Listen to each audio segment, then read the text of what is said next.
I think the common misconception is that I'm always positive. And what I've tried to frame that as, and just a reminder to myself and to folks when I do like keynotes and when I have moments that I can speak outside of the platforms you know me on, is that I'm practicing positivity.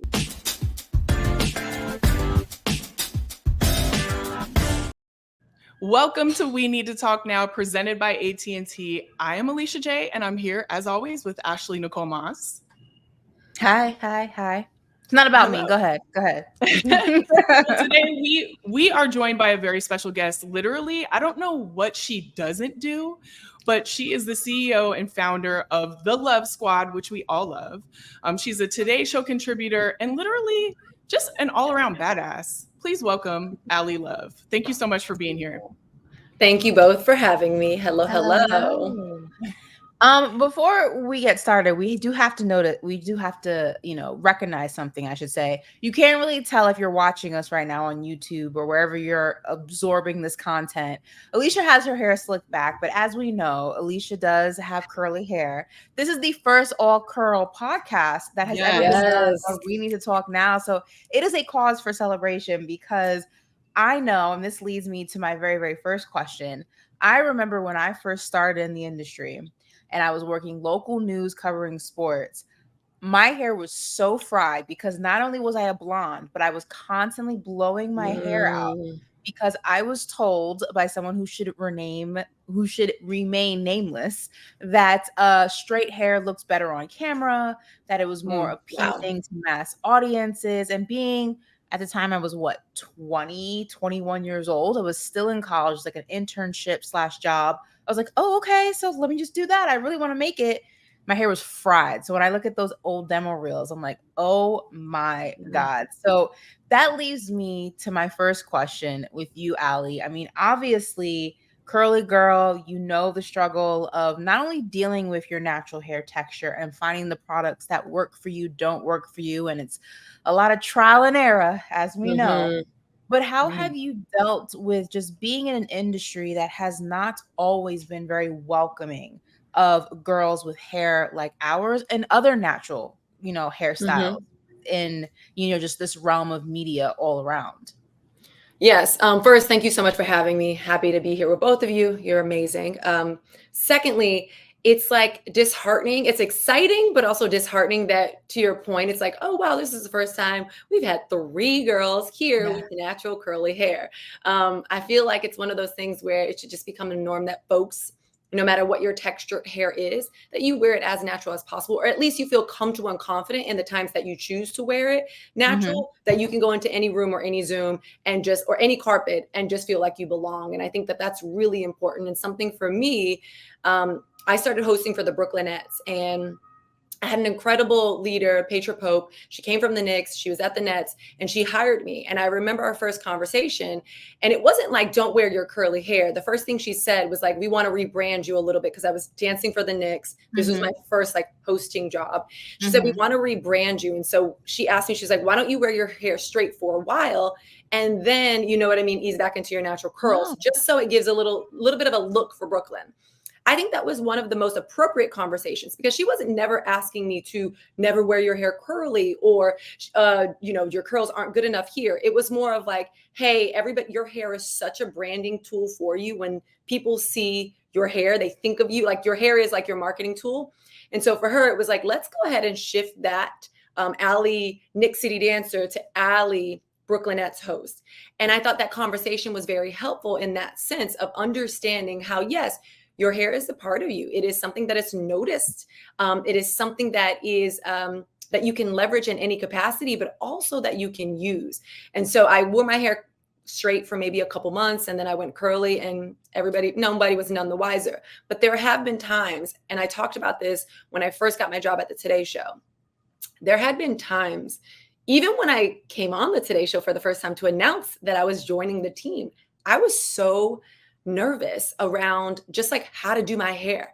Like, do I wear it curly? Do I straighten it? Do I pull it all the way back with the center part? Like, how do I let an audience who's very new, how do I let them know who I am without them getting caught up in maybe their preconceived notions of what a girl like me with curly hair, like what they might feel about that. And so it was something that I talked about in the very beginning, that I still have that thought in the back of my mind when I go to red carpet or when I hosted, you know, the ESPYs. Do I wear my natural hair? Do I wear curls? Do I straighten it? Do I put it away? And it's still an internal conversation. So I will say, in terms of how do I deal with it now, the conversation internally never goes away. I still feel that way.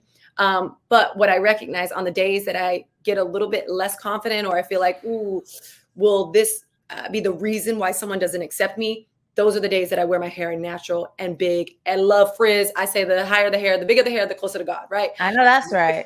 That I a little bit more bold, not for the public, because they probably are all welcoming, but for that insecurity that we've been taught over the years of your hair needs to be straight in order to be on TV. And so those are the days that I say, you know what? It's time to go big. It's time to brush it out, blow it, just wear it. Yeah, it's crazy, because when I think about curly hair, we all have a story, I think. Like at some point in time, unfortunately, mine was, I was working for a sports team at the time. I was really nervous about it because I had always worn a weave, which there's nothing wrong with weaves. I will put one in right now. But I wanted to wear my hair natural. And the moment my boss saw me, he asked me if it was forever. You know? Yeah, he asked me that. And it definitely was a hit to my confidence at the time. Yeah, because I was already nervous about walking into the office with my hair curly for the first time, and being at games with my hair curly. But for him to say that, it definitely was a moment that I felt less confident. And you just said that there are days when you do feel less confident. And I appreciate you saying that, because I don't think a lot of people talk enough about that. We're so about being confident, which is amazing. But there are days when you just inevitably feel that way. On days that you feel that way and you still have to show up for all of the things that you do, what do you do in that situation to circumvent, the way that you're feeling about your confidence? Absolutely. As a Peloton instructor, I think one of the things that I've often received from members is, you seem so confident. You're always so confident. And it's interesting because I don't feel that way. Right? I really don't.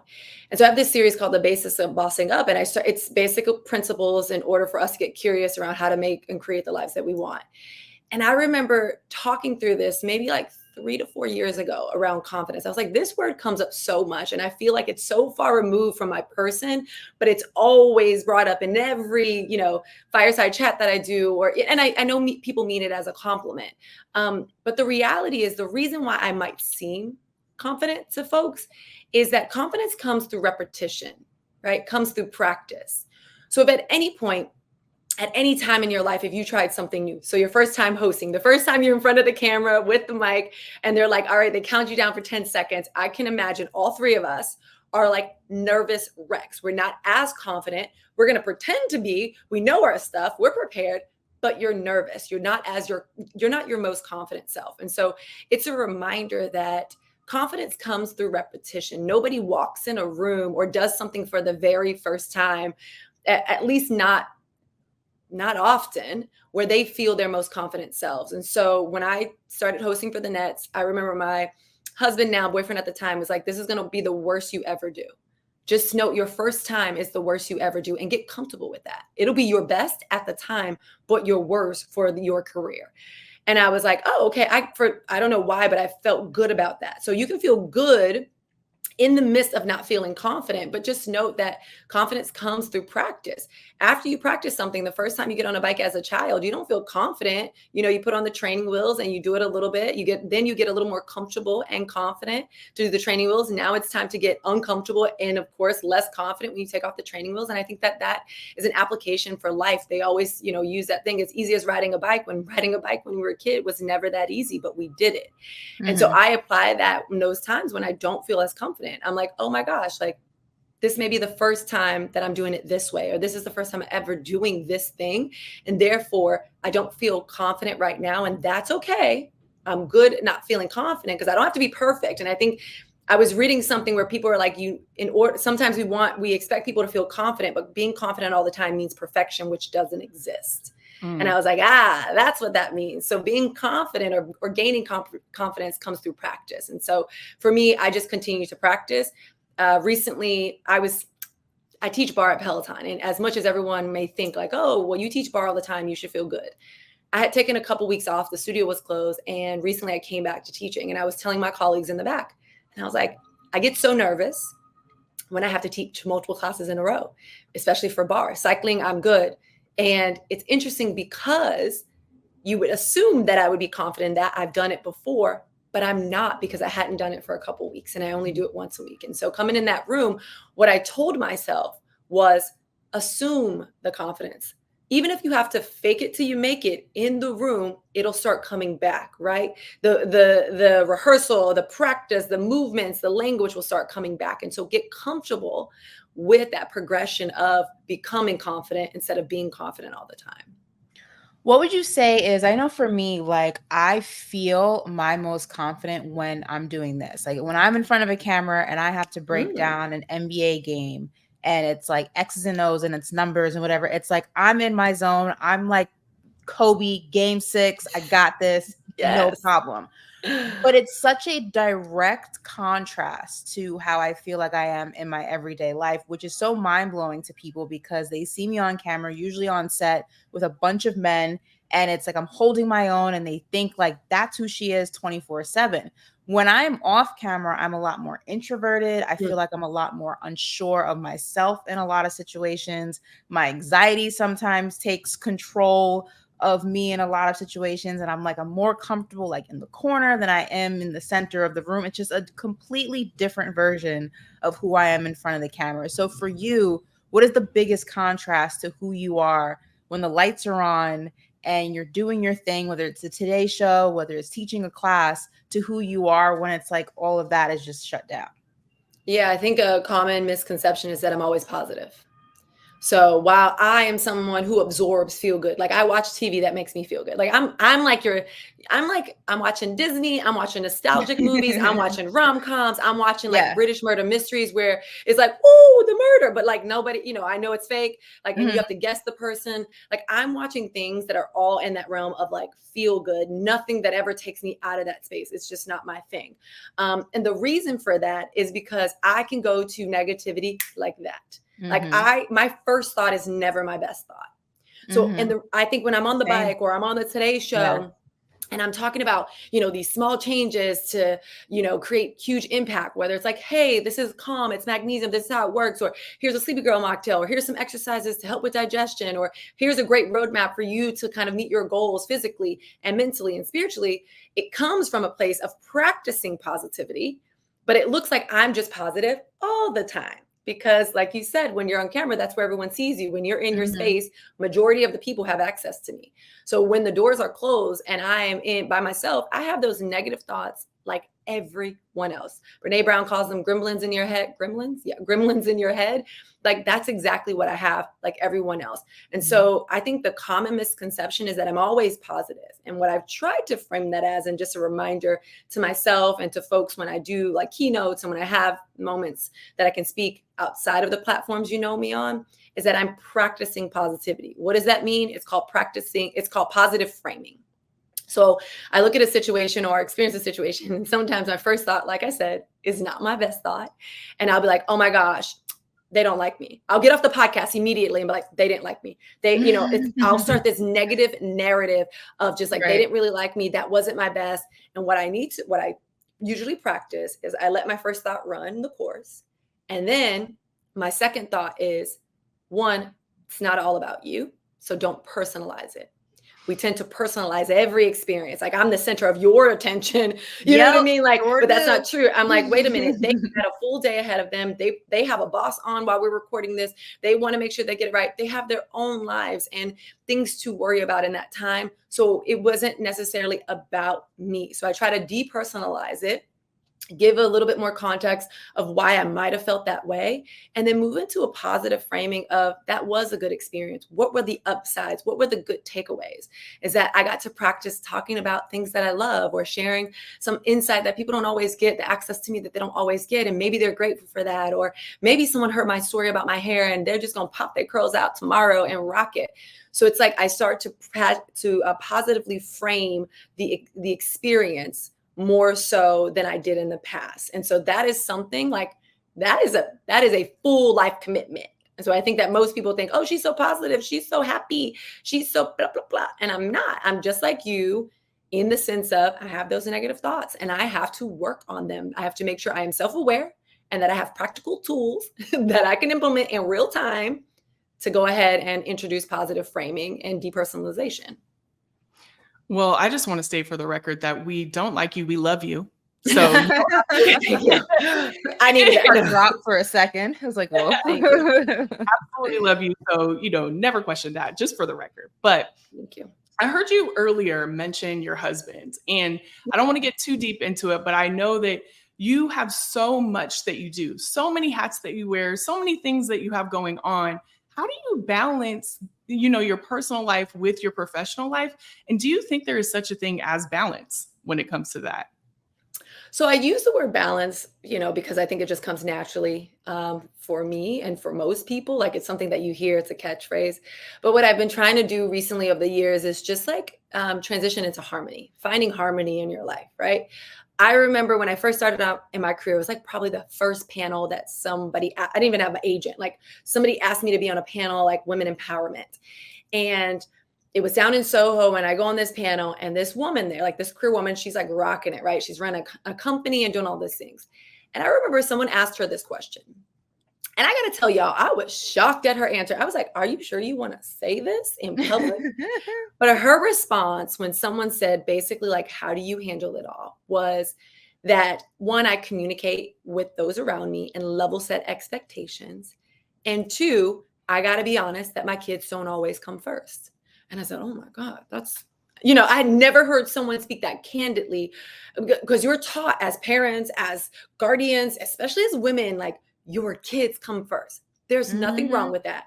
But what she did was she did me a service of understanding what honest communication looks like. And what I mean by that and what she shared further was, she's like, it sounds good when I tell my husband he comes first. And it sounds good when I tell my kids they're my top priority, but it doesn't feel good when I work late 90% of the time. It doesn't feel good if I miss a game or I miss a practice and I told them I'd be there. And she said, the reality is I can't be everywhere at once. And so for me, what I'm doing is I'm saying one thing because it sounds good or because I'm expected to say those things, but I'm doing another. And so there's a misalignment between my actions and my communication, right? And so I thought that was so profound. And so she said that with her husband or with her kids at different seasons of her life, and this is something I've adopted and shared broadly, is that I communicate with my husband. We don't have kids yet, but we have family. Like, we are supporters of our family in many ways, as I'm sure many of you are.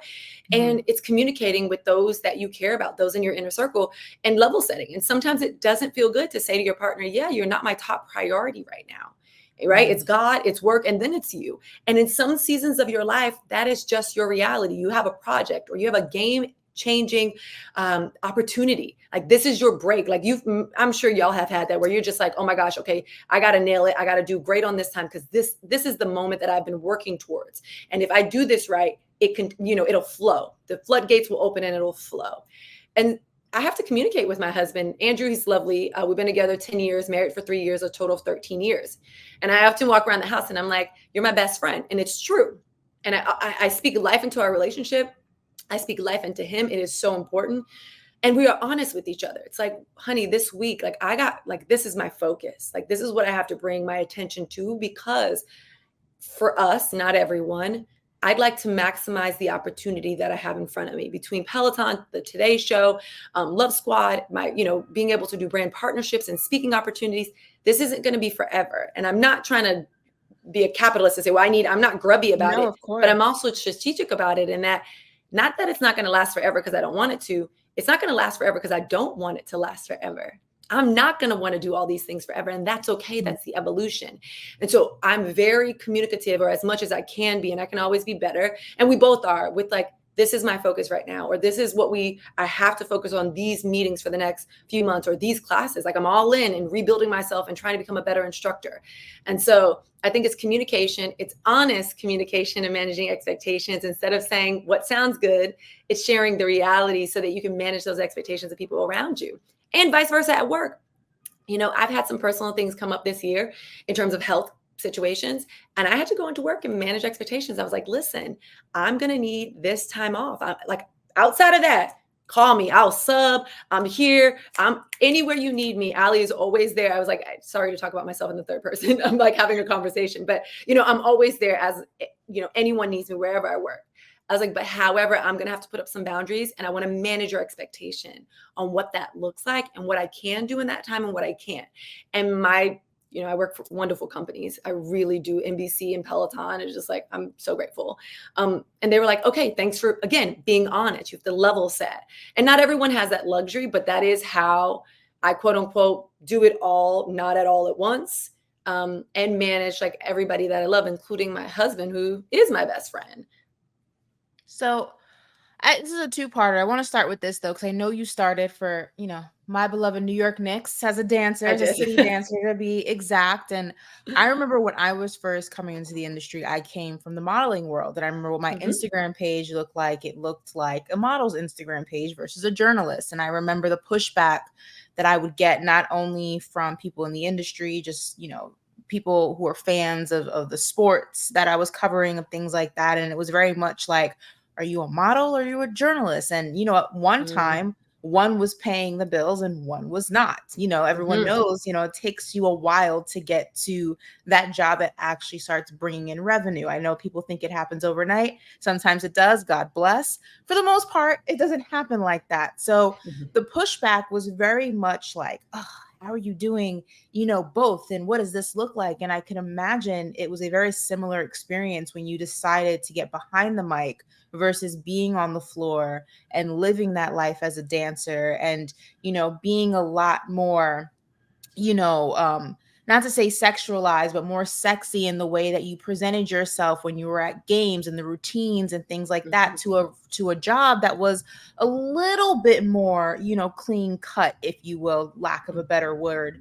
What was that pushback, if any, that you felt during that transition?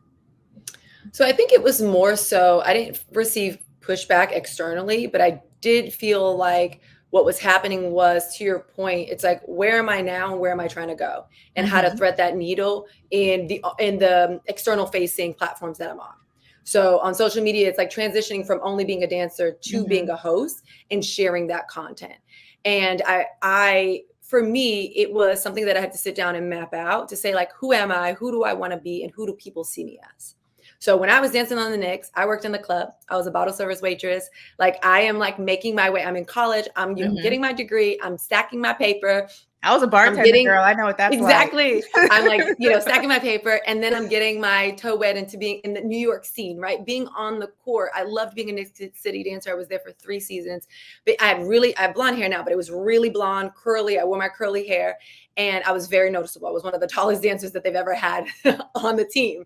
So it was really noticeable.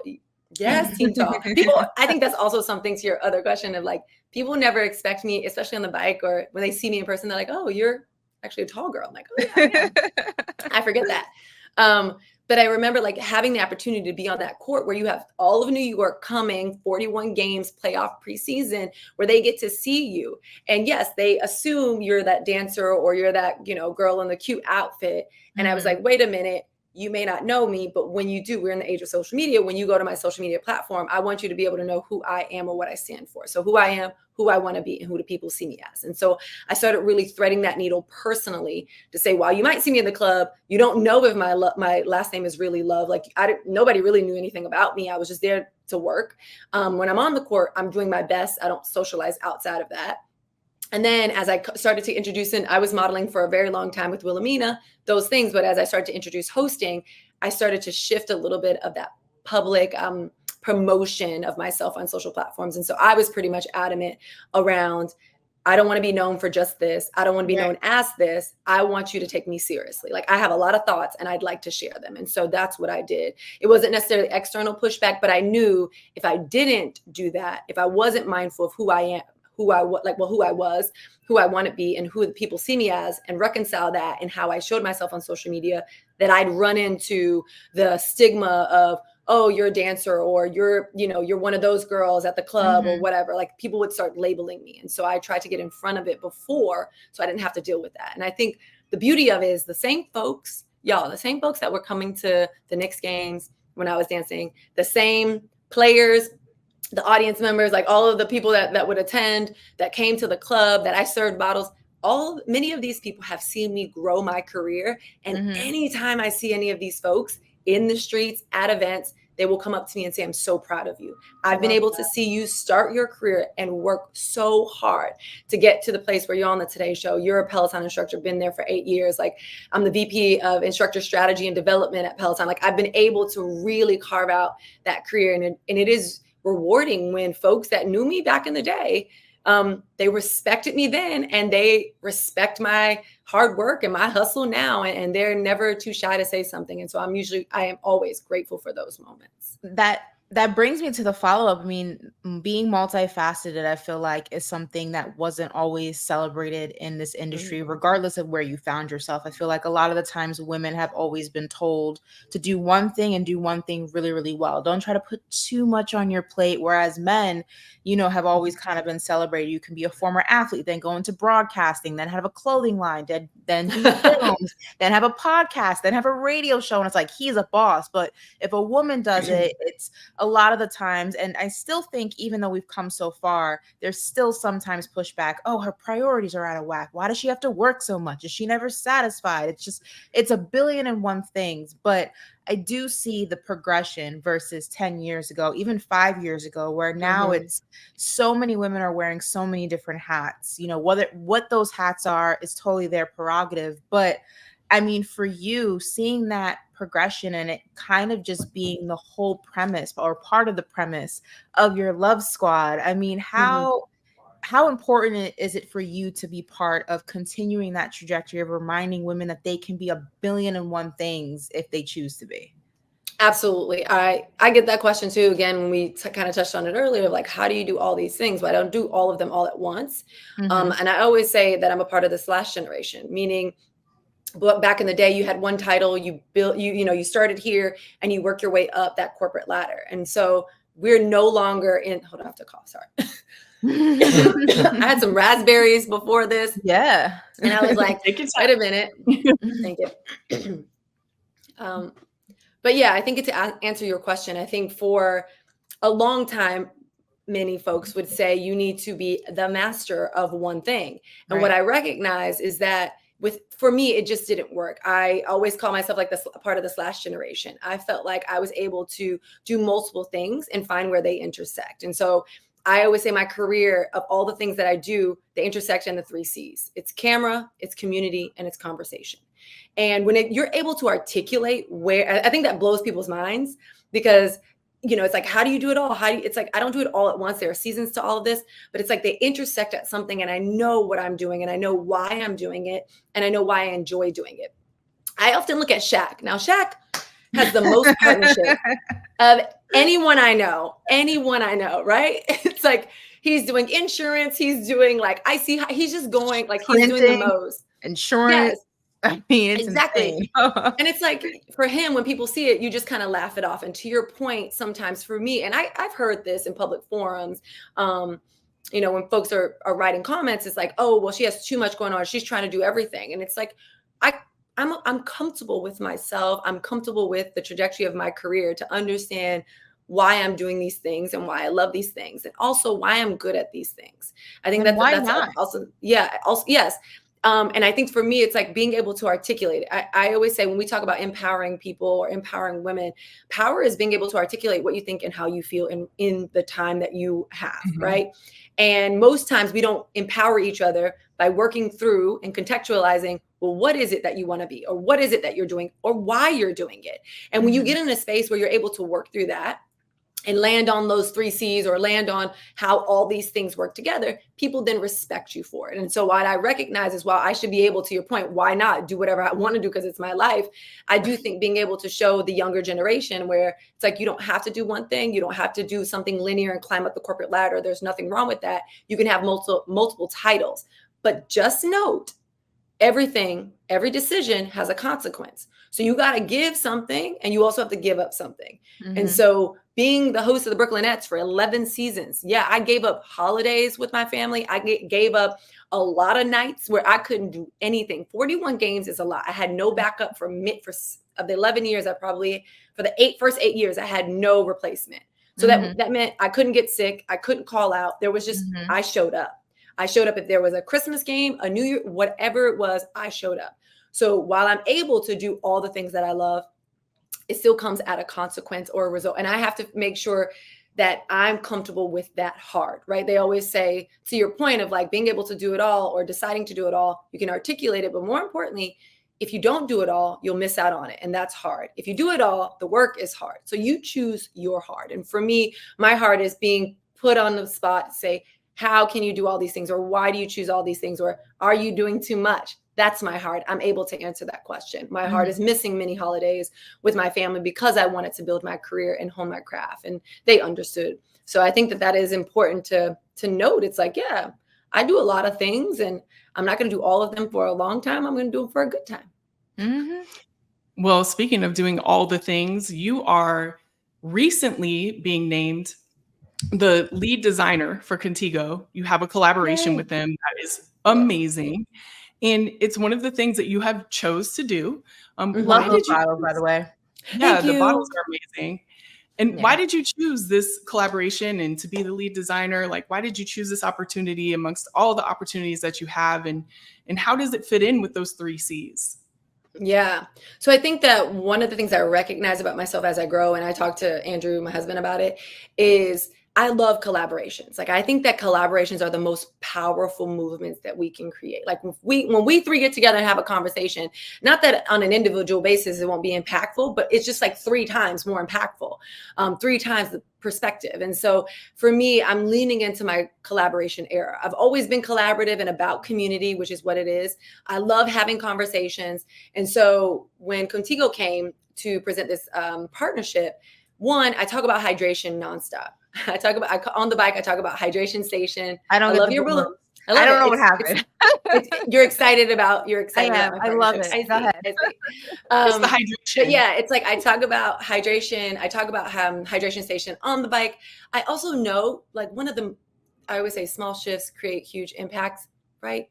We forget oftentimes, like, breath work, meditation, just silence, hydrating leads to a foggy mind. It could be one of those things that I get hangry really quickly. I don't have a sense of self in that. I don't know when I'm starting to feel hungry. I just fall off a ledge and then I'm hangry and everything needs to stop and we need to get food right now. I don't know how to gauge that feeling. And I recognize that too with being dehydrated. Being dehydrated can make you emotional. And I didn't realize that for a long time. And so I don't know how to gauge when, I'm thirsty. I don't have that sensory experience like other people have. So for me, I talk about being hydrated because I don't want to pop off on somebody. I don't want to like get into those emotions and not understand or have a sense of awareness. It's like, I'd rather be hydrated. So I talk about ways to shake your hydration and get that protein afterwards. So when they brought the partnership, 1, it's affordable. 2, it's durable. 3, we were talking about not compromising style and functionality. It keeps your beverage hot and cold, and you can be cool with it. And so I leaned into my cowgirl era, and that we did a cowgirl print in a few colors. And then I did the iconic houndstooth. When I moved to New York, I didn't have a lot of resources. My parents worked really hard to get me where I am. They're amazing. But coming into New York, I didn't have a lot of resources to be in rooms or to dress up or go to fashion week and all those things. And when I got here, I noticed that, Upper East Side, they wore the houndstooth. And I was like, okay, just wait. So what I did was incorporate the current of the cowgirl era into that classic houndstooth to say, you know what? It's affordable. Make it a part of your everyday. You don't have to compromise that style. You don't have to compromise the functionality of being hydrated, of taking a water bottle to match your outfit, because we are in that era right now. And so for me, it was a no-brainer. They've been amazing to work with. And like I said, it's affordable, which is really important. Those collaborations, I think that oftentimes we think, well, I want to collaborate with the coolest brands in the world or like the biggest brands. And sometimes it's like important to go back to your roots of like, yeah, people want to be a part of the collaboration and make sure that it's accessible to them. And so that's what we've done. It's like, we've taken hydration, we've taken style, we've taken functionality, and we've made it approachable. We've made it fun. And I've enjoyed every part of this process. And every partnership that I do, sincerely, products that I use, things that I talk about, so that it is organic, instead of someone saying, well, Allie doesn't eat like like, for example, I don't drink coffee, and then all of a sudden I'm doing like a coffee partnership. Mhm. I would never want that to lose trust of the people because it's important. Right. And so it does fit into your question in the 3 C's of its community. It's it's a thing of like, it's community, it's opening up conversation. Also, on the low, it's really like giving my mom a water bottle because I created it and my name is on it to make sure she stays hydrated. So I did notice when I do certain collaborations that it benefits my family and they take more pride in it when my fingerprint is on it. And so selfishly on my side, I'm like, oh, this will be great because my mom will be like drinking from these water bottles all the time, and therefore puts her in a better frame of her health. I love that. I'm gonna get one for my mom because she needs to drink more water. Yes. She's always drinking Diet Snapple. I'm like, that's not the same thing. Wait, is that a thing? Not- Diets? Yeah, I'm like, if you're gonna have the Snapple, just have the actual Snapple. Just Why are go- we drinking the diet go one? for it. It's a long Yeah. story. Obviously, Obviously we can talk to you forever and ever, but before we let you go, I want to ask you this question. I think we always are, speaking to people sometimes in their highest of high and how to continue to feel good about yourself. And I think that there are a lot of people who listen to this podcast, and we're entering the holiday season soon, and it's a time of year that can be really hard for people just in general. It can be hard for single people who aren't in relationships, and everyone starts wearing their matching pajamas and stuff like that, and people who are far from their families, and obviously the economy still getting back together. So for people who just kind of feel in a rut, I think also social media, we see so much of people's highlights that it can also make you feel like you're not doing enough, that you're not enough in general as a person. What advice would you give, male or female, to kind of fight through those moments and just kind of focus on all the wonderful things that have yet to happen for them? Absolutely. I think one of the things that come up is a concept that I've been working on is changing our reward system. Instead of like, nothing wrong with this. I'm not saying like, don't do these things, but like we've been trained, like your reward system is to go get a massage, which again costs money. Go drink. It's expensive. Drink wine at the end of the day. Nothing wrong with that, but that adds up. It does for me. Sometimes I wake up the next day and I don't feel my best self. So it's a little bit of a detractor at times. I'm not saying don't do it, but I've been shifting my reward system really into restorative work. And the reason I say that in the holiday season, in the times you're feeling lonely, we're in a loneliness epidemic, in a time where we want to prioritize our health and wellness, but maybe we don't have the resources, and or sometimes we don't feel like we have the time. Shifting that reward system from, I always say that honestly, like I'm like a doggy in that like my reward system is like at the end of the day, I get to eat like Chipotle, or I'm like, I eat throughout the day, but like I think as soon as I wake up, I'm like, what am I having for dinner? Like that's how I'm going to get through the day. So I've been shifting that perspective to say, when are the moments, or is there a moment that I can practice some restorative work that I can give into myself, so much so that I actually feel energized, that I feel good. And it comes with, this is going to, trust me, y'all, I know this might sound, so it's a disclaimer because I know it sounds like, yeah, Ali, you're a fitness instructor, and yeah, you're all about health and wellness and hydration and blah, blah. Just trust me. I am not your girl who meditates. I'm someone who follows her calendar. I like my days to be packed or not at all. I'm getting it done. You want something done, you give it to the busiest person in the room, and I am her. I am productive.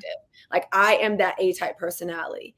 So for me, meditating or breath work doesn't come naturally.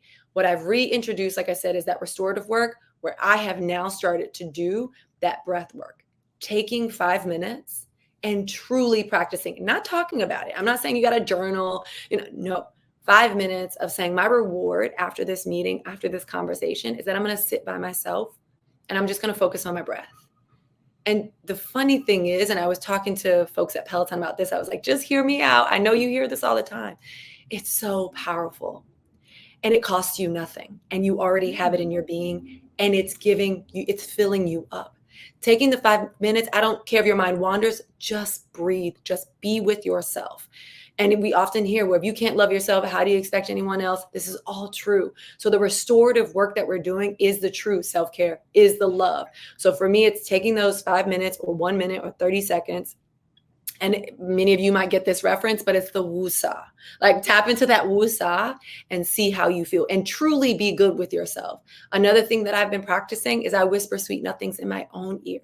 I'm like, you know what? what does abundance look like? Like in my mind, we often chase, like we need the big things and we see the things on Instagram. Well, I need to go. I was telling folks, everybody's in Bodrum, Turkey. Do I need to go there? You know, everybody was in Positano or Amalfi Coast at one point, right? Everybody's at Paris for the Olympics. You know, we get caught up and all of us do it.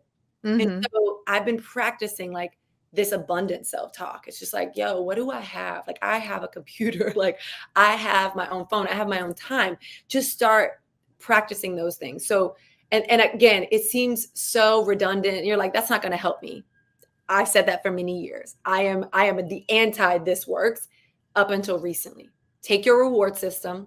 It's not about the dinner. It's not about the glass of wine. It's not about the spa. It's a restorative work.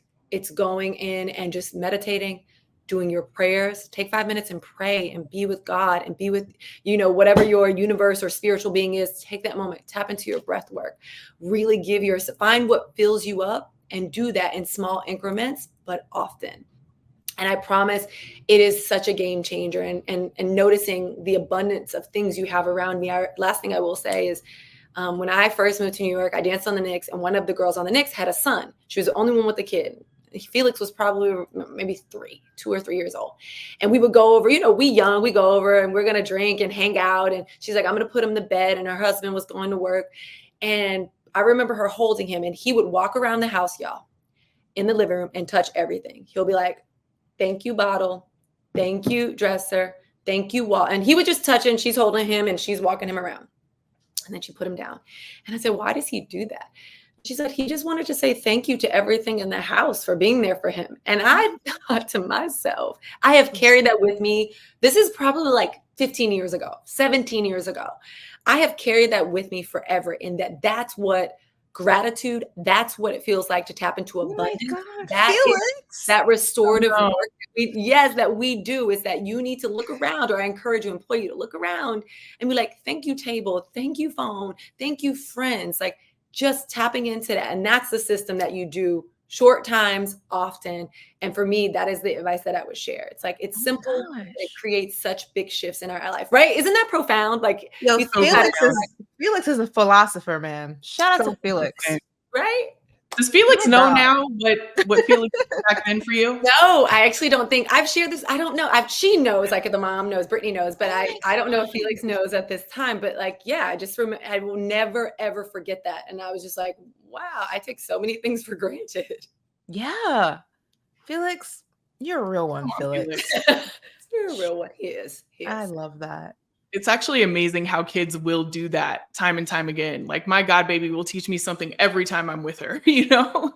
It's amazing. But let me just tell you, thank you so much for being here, because this conversation was amazing in every way. I needed so much of what you said today, whether it be to remind me to drink water, to the breath work, to being yourself, to creating an environment that serves you. You know, like we forget to do that. So I just wanted to thank you very much, because I'm sure everybody watching this needed it too. But I know for me personally, I needed a lot of what you had to say today. So thank you very much. Yes, I love that. Yeah. And I also didn't know you were on Team Tall either, because I'm definitely I'm 6'6". Where does Team Tall start? Like, what's that's a good question. Where does it start? Because I'm 5'7". Is that Team Tall or Team Average? I think that counts, right? I think so. We don't make it count. I think it counts. There's a whole conversation. Like JV? Is that JV? That's Team it. Tall? I don't want to say you're JV, like varsity.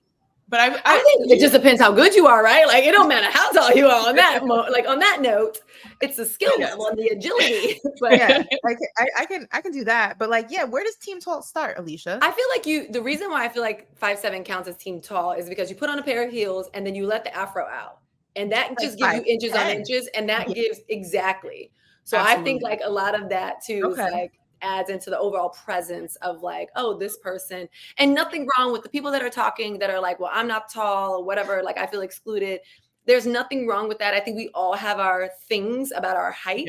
And I just wanted to like share, like just embracing whatever height you are, embracing and getting comfortable with that. Right. And wearing whatever you need. If you're short and you're like, I'm wearing wear flats. If you're tall and you want to wear heels, wear heels, feel confident in whatever your height is, and that who you are is already worthy, not your height, not your age, nothing. None of those For numbers sure. matter.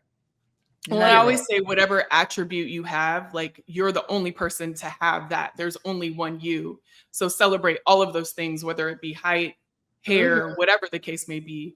But definitely, I agree on all fronts.